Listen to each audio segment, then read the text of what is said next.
So I just did a little shop tour with this, so hopefully I'll be able to edit some things and make this an interesting video.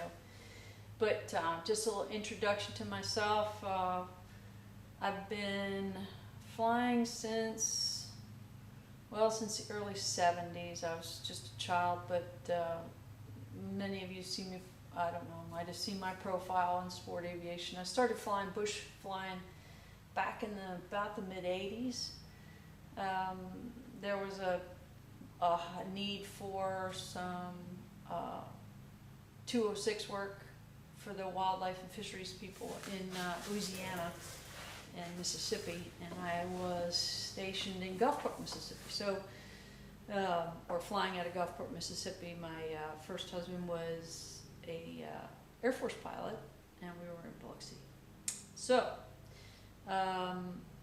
that got me hooked on big fat tires and beach flying and landing kind of off airport.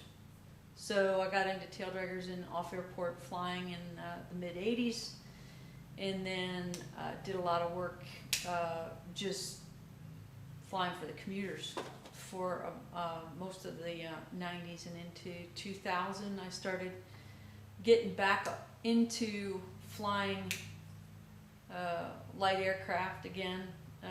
For a while there, I just couldn't afford it.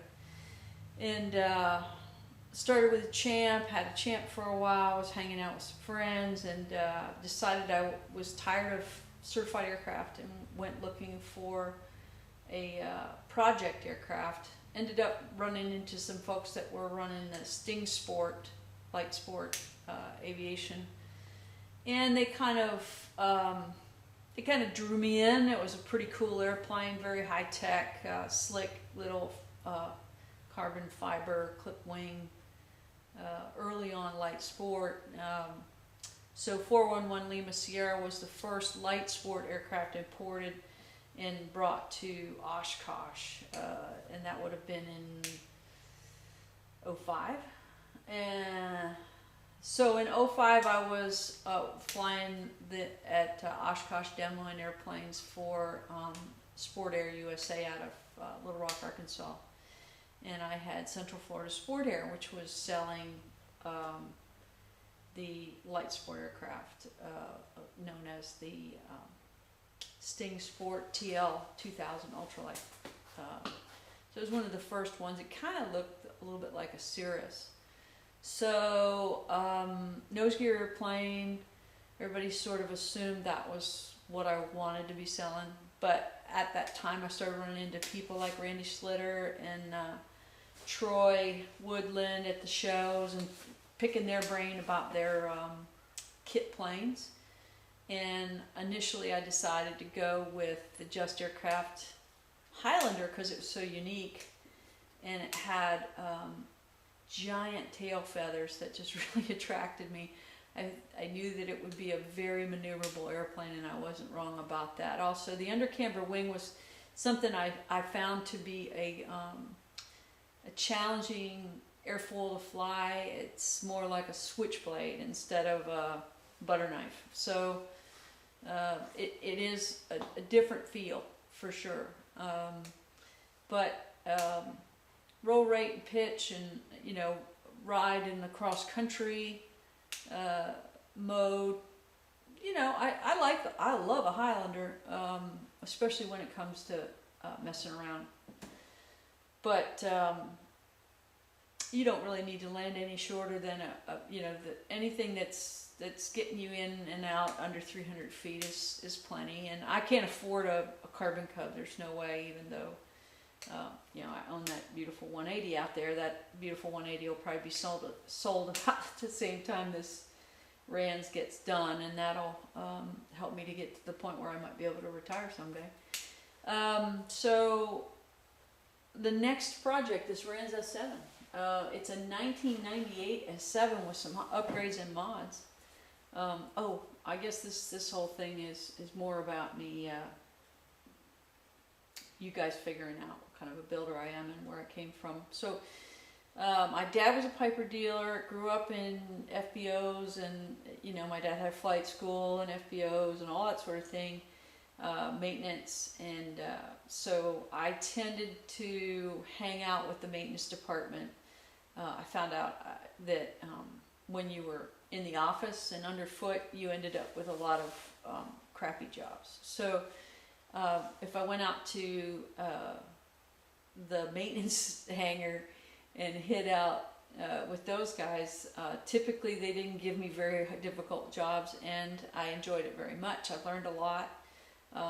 Just sorting hardware and getting tools and watching how they use some of the tools, and going to the Piper factory and watching them hand build J3s and Super Cubs, and the covering shed was always the place I loved to hang out. So I was always drawn to the chromoly tube fabric airplanes and was just enthralled with those, because it seemed like that was where the history of aviation really was, and the romance of aviation. These metal airplanes didn't have a whole lot of romance associated with them, so I really had very romantic notions about what I would do with antique aircraft and all that stuff in the long term. And of course I was going to own a Waco, but hey, that's just not in the cards. I started flying, like I say, in the 70s, did some bush flying in the 80s, did some more flying in the 90s. Basically, I've been flying all my life. So I don't really know much else. I do fly jets for a living to try to pay for all this stuff. But aviation isn't what it used to be. I used to think, well, you'd be like making $250,000 a year every year. And, once you got a job, you were like living in high cotton, forever. And that's just not the way aviation is anymore. So most of the people who have really expensive airplanes have businesses that can help them to afford that. They've worked very hard and own their own business, but they're not just drivers, airplane drivers like me. So anyway, a lot of Highlander time, a lot of tailwheel time in general. I guess I taught myself to fly a tailwheel in a Baby Ace back. I did do some tailwheel flying and some bush or some float flying growing up, but I didn't have a pilot's license, so I didn't get a sign off, so to speak. So the first time that I was introduced to flying tailwheel airplanes for real, besides when I was a young pilot and I never really was soloing in a Baby Ace. So what I did was just, the guy who had built the airplane basically said, well, if you wreck it, we'll just rebuild it. It's no big deal. It's just an experimental. And what we'll do is, the heel brakes are a little bit touchy, so we'll just deflate the tires and make them real soft so you don't roll very far. And the speeds that you need to remember are 60 and 60. It'll be flying at probably 50, but if you come in at 60 and if you take off and climb out at 60, you'll be fine. So 60 mile an hour was everything, right? Now, I got to the point where I did slow it down some, but it was a parasol wing. The Baby Ace was parasol wing, open cockpit, and it was a very raw aircraft. So, as you can imagine, it wasn't very graceful or refined in any way. So you were just kind of plunking it on the ground, and then so I did about 1,000 landings in that airplane. I did a lot in Champs and Cubs and decathlons. This is all during the 80s. I was flying a lot of tailwheel airplanes during that time period. And then when I went to work for the regional airlines, I really didn't have access and wasn't exposed to flying, or didn't have any way to fly a tailwheel airplane, except that 180 out there, which I ran into up in upstate New York in 1996. A guy was importing it from Canada. And funny thing is that the airplane kept turning up in my life over and over again. So When my mother passed away a couple years ago, she left me some money, and I had the opportunity to buy that airplane off of a friend of mine, and so I did. Do I think that the 180 is the end-all be-all for me? No, it's probably not. I prefer flying light, low, and slow. So I'd rather go, like, it's kind of the difference between driving a pickup truck and driving a motorcycle. You know, I personally would rather go on a dirt road on a dual-purpose sport bike than I would drive a pickup truck with a bunch of camping gear in it out to the woods. So that's just kind of the way I roll. But anyway, so yeah,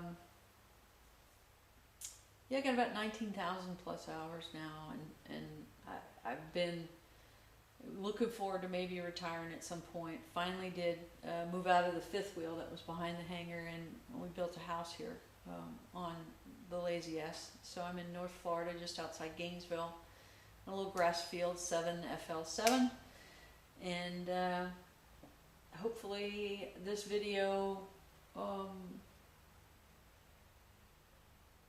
hopefully this build will excite and maybe get some women involved in aviation, that maybe in building aircraft that maybe wouldn't have thought it was as simple as it is, because it's pretty straightforward.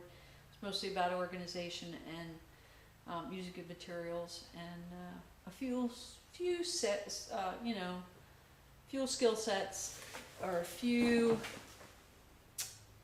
tool type skill sets that you might need to develop. But beyond that, it's all about preparation, cleanliness, and it doesn't take strength. It takes intellect and research. If you don't know how to do something, you need to be able to research it. If you don't have the tool, you need to know what tool you really need and borrow it from a friend maybe. But it's not out of your reach, and it is pretty straightforward. So I hope this video will encourage some women that maybe weren't thinking about building their own airplane before. Although I do know there's a lot of ladies out there that have come through the Army or whatever as mechanics, and are doing fantastic jobs of working on airplanes all the time. But as a kit builder from the ground up, hopefully this will help you learn a few things. Anyway, see ya.